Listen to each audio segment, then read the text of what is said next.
Om Namo Narayana. Welcome back to the final part and the final video of the Yoga Kundalini Upanishad. This is part 3. Milana Mantra.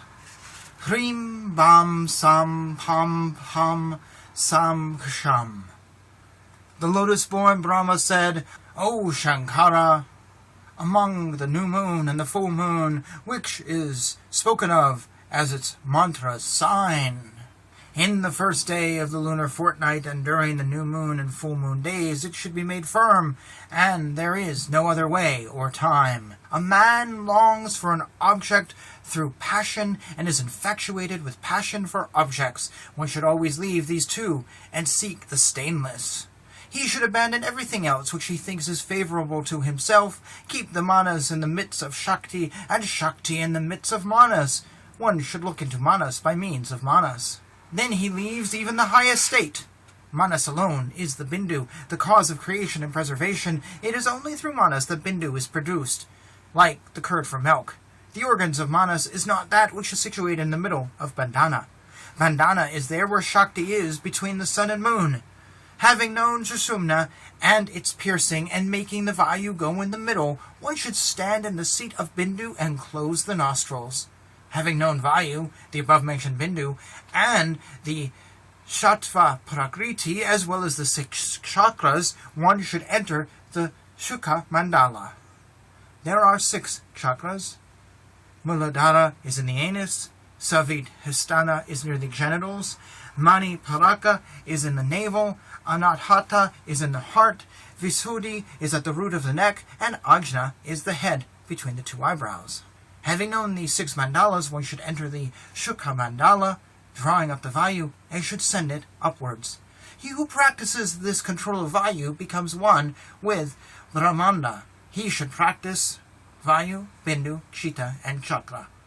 Yogins attain the nectar of equality through Samadhi alone. Just as the fire latent in sacrificial wood does not appear without churning, so the lamp of wisdom does not arise without the practice of yoga.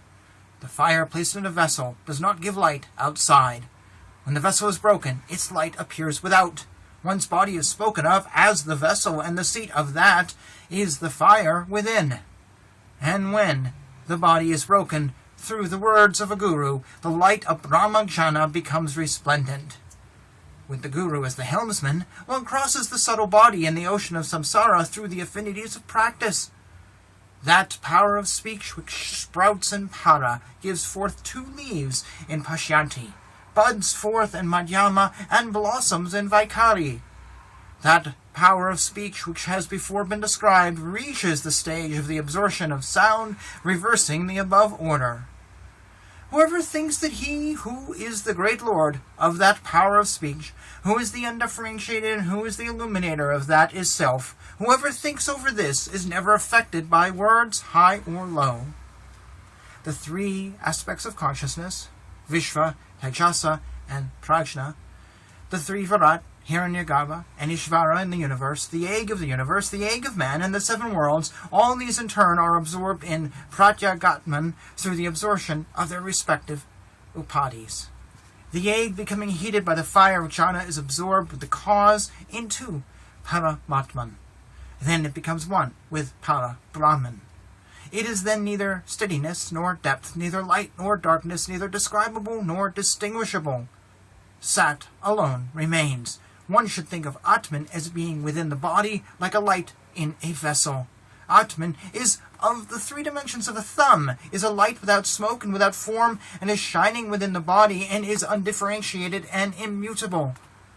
The Vijnana Atman that dwells in this body is deluded by Maya during the states of waking, dreaming, and dreamless sleep, but after many births, owing to the effect of good karma, it wishes to attain its own state.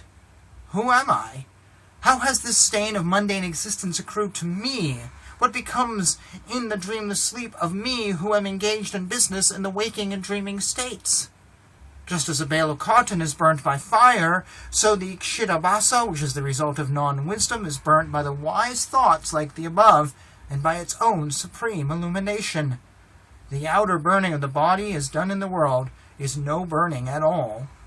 When the worldly wisdom is destroyed, Pratyagatman, that is in the dharana obtains Vijnana, diffusing itself everywhere and burns in an instant, Jnanamaya and Manomaya. After this, he himself shines always within, like a light within a vessel. That Muni who contemplates thus till sleep and till death is to be known as a Jivan Mukta. Having done what ought to be done, he is a fortunate person, and having given up even the state of a Jivan Mukta, he attains Videha Mukta. After his body wears off, he attains the state as if of moving in the air. And then that alone remains, which is soundless, touchless, formless, and deathless, which is the essence, eternal and odorless, which has neither beginning nor end, which is greater than the great, and which is permanent, stainless, and decayless. And thus ends another Upanishad.